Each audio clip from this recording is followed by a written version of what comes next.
Hello everyone, welcome you all in my YouTube channel unique aviation. आज की video में हम बात करने वाले हैं वेव ड्रैग की। वेव ड्रैग क्या होता है और ये कैसे एयरक्राफ्ट के परफॉर्मेंस को इफेक्ट करता है। इसके पहले वीडियोस में अगर आपने नहीं देखा तो आप देख सकते हैं, उसमें हमने पैरासाइट ड्रैग और इंड्यूस ड्रैग की ऑलरेडी बात कर ली है। ठीक है, तो ये लास्ट टाइप ऑफ ड्रैग है जिसको हम वेव ड्रैग कहते हैं। और ये वेव ड्रैग जो क्रिएट होता है शॉक वेव्स की वजह से। ठीक है, तो वेव ड्रैग पढ़ने से पहले, वेव ड्रैग को जानने से पहले हम दो चीजें पढ़ेंगे। पहला ये कि शॉक वेव्स क्या होते हैं और दूसरा ये कि मैक नंबर क्या होता है। ठीक है, तो मैक नंबर में अगर आपको बोलूं तो ये क्या है, रिस्पेक्टिव स्पीड की मात्रा है, यानी क्वांटिटी है। जैसे कि फॉर एग्जांपल मैं आपको अगर बोलूं कि आप 10 की स्पीड से चल रहे हैं और आपका जो भाई है वो 20 की स्पीड से चल रहा है। ठीक है, तो आपका भाई आपके रिस्पेक्ट में 2 गुना तेज चल रहा है, राइट। कोई बंदा अगर 5 की स्पीड से चल रहा है तो आप बोलोगे मेरे रिस्पेक्ट में आधे की स्पीड से चल रहा है, यानी अगर आप 10 के चल रहे हो तो एक रेफरेंस पॉइंट है।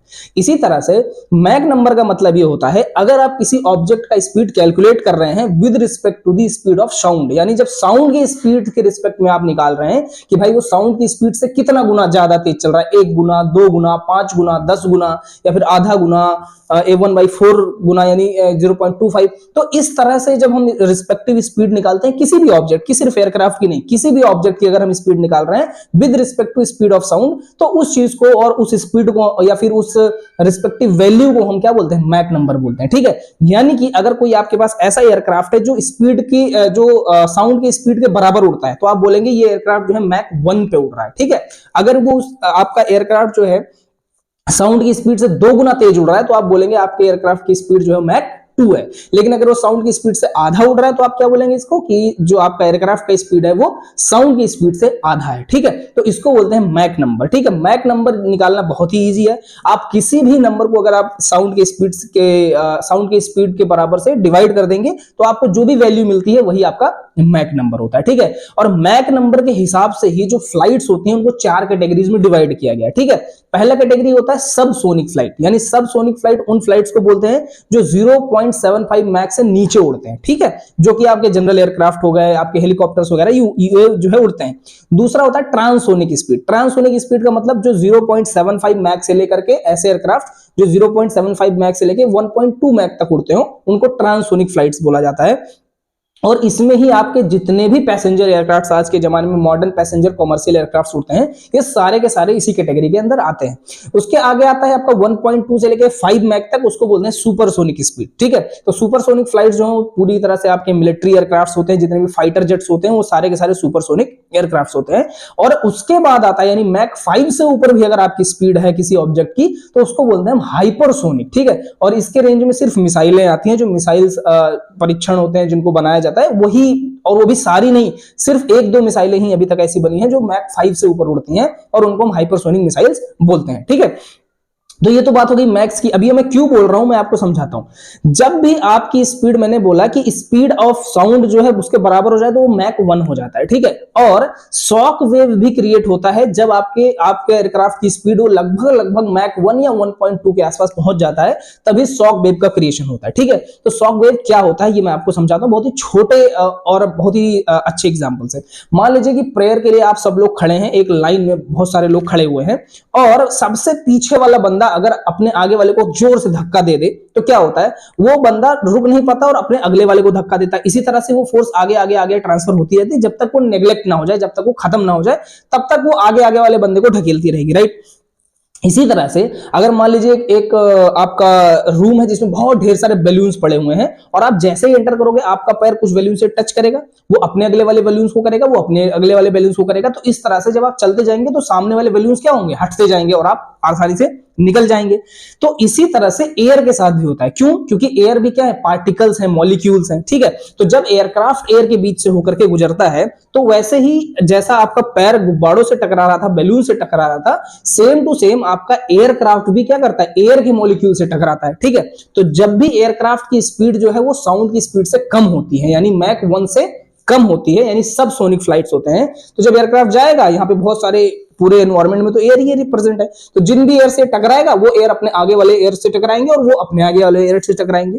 तो जो एयर के मॉलिक्यूल्स हैं उनको इंफॉर्मेशन मिलेगी कि पीछे से कोई ऑब्जेक्ट आ रहा है। ठीक है, और जब उनको पता चलेगा पीछे से कोई ऑब्जेक्ट आ रहा है तो वो डिफ्लेक्ट होने की कोशिश करेंगे, यानी दूर होने की कोशिश करेंगे, ताकि इस ऑब्जेक्ट को रास्ता मिल सके और ये बाहर निकल सके या फिर आगे बढ़ सके। ठीक है, लेकिन इसकी एक लिमिट है। फॉर एग्जाम्पल, जैसे मैंने वही दोबारा से एग्जाम्पल में दे रहा हूं, जैसे वो बलून्स वाला एग्जाम्पल ही ले लो। आप एक रूम में जा रहे हो और आप बहुत जोर से एंटर करो, जल्दी से उसमें भागने लग जाओ, तो बलून्स जो है वो अपने आगे वाले बलून से टकराने से पहले ही आप बलून में आगे भाग जाओगे, ठीक है। यानी कि अगर एयरक्राफ्ट के रिस्पेक्ट में बात करें तो यहाँ वाला एयर जो है, जैसे एयरक्राफ्ट टकराता है वो अपने आगे वाले को बताता है, वो अपने आगे वाले को बताता है, राइट। लेकिन आप इतनी जोर से एयरक्राफ्ट लेकर के आओ कि इससे टकराने से जब तक ये अपने आगे वाले को बताए उससे पहले आपका एयरक्राफ्ट वहां से निकल जाए, ठीक है। तो ऐसे केस में क्या होगा, जो आगे वाले मॉलिक्यूल्स हैं उनको पता ही नहीं चलेगा कि कोई ऑब्जेक्ट आ भी रहा है, और जब उनको नहीं पता चलेगा कि कोई ऑब्जेक्ट आ रहा है तो क्या होंगे, वो अपनी जगह पे बैठे रह जाएंगे, और आपका एयरक्राफ्ट क्या होगा, उन सबसे एक साथ टकराते हुए निकलेगा, ठीक है।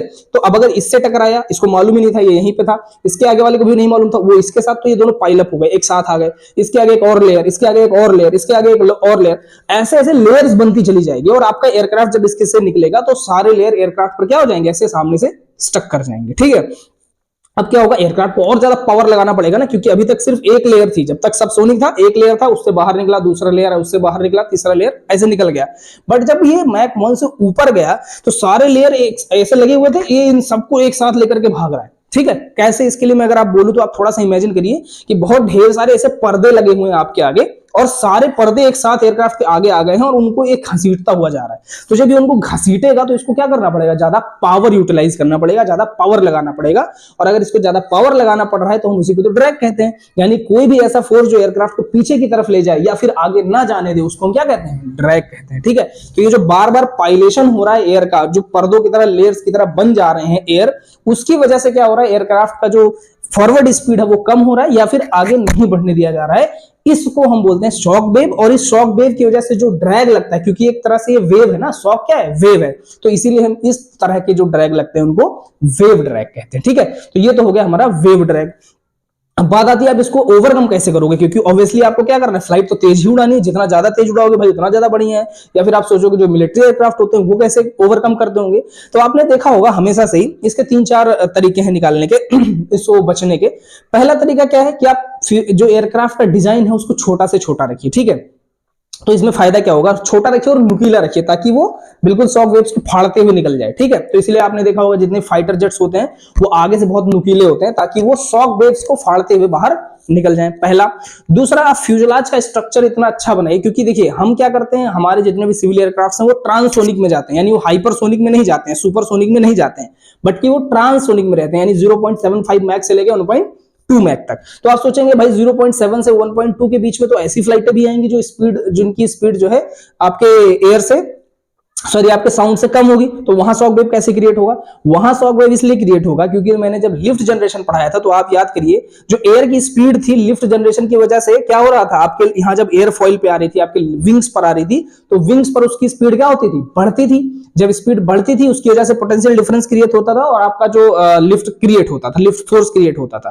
बट अगर आपका फ्लाइट जो है 7.5 पे उड़ रहा है, मान लीजिए फॉर एग्जांपल के लिए कि आपका पूरा जहाज जो है वो 0.75 पे उड़ रहा है, बट जो लोकल एयर होगा, यहां पर जो एयर होगा उसकी स्पीड तो ज्यादा होगी, वो लगभग 1 मैक के आसपास होगी। क्यों, क्योंकि ऐसा हमने शेप ही बनाया है विंग का कि विंग पे आने के बाद स्पीड बढ़नी ही बढ़नी है। अगर नहीं बढ़ेगी तो आपका ये प्रेशर डिफरेंशियल क्रिएट नहीं होगा, और प्रेशर डिफरेंशियल नहीं क्रिएट होगा तो लिफ्ट ही जनरेट नहीं होगा, ठीक है। तो ये तो होना जरूरी है। तो इसीलिए अगर आपकी फ्लाइट ट्रांससोनिक भी है, यानी 0.75 0.85 पे भी उड़ रही है, तब भी कुछ ऐसे पार्ट्स होते हैं जैसे कि विंग्स हो गए या फिर कोई भी एयरफॉइल स्ट्रक्चर, जहां पर एयरक्राफ्ट की, आपके लोकल एयर की, उस पर्टिकुलर कंपोनेंट पर अगर एयर की स्पीड बढ़ रही है तो वो उस जगह पर भी शॉक वेव क्रिएट हो सकता है। ऐसा जरूरी थोड़ी है कि शॉक वेव यहीं क्रिएट हो, यहां भी तो क्रिएट हो सकता है अगर एयरक्राफ्ट आपके एयर की स्पीड यहां पर ज्यादा हो रही है तो, ठीक है। तो इसकी वजह से ही हम लोग क्या करते हैं, अपने विंग्स को बहुत अल्ट्रा थिन बनाते हैं, बहुत ज्यादा पतला बनाते हैं ताकि शॉक वेव ज्यादा ना क्रिएट हो। आपका जो हम डिजाइनिंग करते हैं फ्यूजलाज की या बाकी चीजों की, वो बहुत ज्यादा फाइन करते हैं ताकि वो बहुत ज्यादा स्मूथ रहे, एरोडायनेमिकली बहुत ज्यादा स्मूथ रहे। इसके अलावा हम स्वेप्ट बैक विंग का यूज करते हैं, ठीक है। यानी जैसे आपको ये एयरक्राफ्ट का विंग भी दिख रहा होगा, अगर आप इधर से देखो तो आपको दिख रहा है कि ये पीछे की तरफ गया हुआ है, ठीक है। यहाँ पे ज्यादा आगे है और यहाँ पर कुछ पीछे है, ठीक है। तो ये क्यों होता है ये हम पर्टिकुलरली डिटेल में एक अलग वीडियो में बताएंगे, लेकिन इसकी वजह से क्या होता है, जो एयरक्राफ्ट की वेलोसिटी है ना सामने से आ रही है, वो एयरक्राफ्ट की वेलोसिटी वेक्टर्स में टूट जाती है और विंग को ऐसा लगता है, हालांकि आपका जो एयरक्राफ्ट का स्पीड है वो ज्यादा होता है, बट विंग को ऐसा फील होता है कि जो आने वाला एयर है उसकी स्पीड कम है। तो एक तरह से हम विंग को बेवकूफ बनाते हैं स्वेट बाय विंग से, और हम क्या करते हैं, एयरक्राफ्ट पर शॉक वेव जनरेशन को रोकते हैं। ठीक है, तो इन सारे तरीकों से आपका शॉक वेव जो है वो रोका जाता है, और हमारे मॉडर्न एयरक्राफ्ट जो है उस पर शॉक वेव्स क्रिएट होते हैं, ऐसी बात नहीं है, बट हम उनको मिनिमाइज करने की कोशिश करते हैं ताकि कम से कम ड्रैग हमारे एयरक्राफ्ट पर लगे। ठीक है, तो अगर आपको वीडियो पसंद आई हो, अगर आपको सारी चीजें समझ में आई हो, तो आप प्लीज वीडियो को लाइक करिए, चैनल को सब्सक्राइब करिए, सभी तक पहुंचाइए, सबको शेयर करिए, ताकि सबको इस नॉलेज का बेनिफिट मिल सके। Thank you.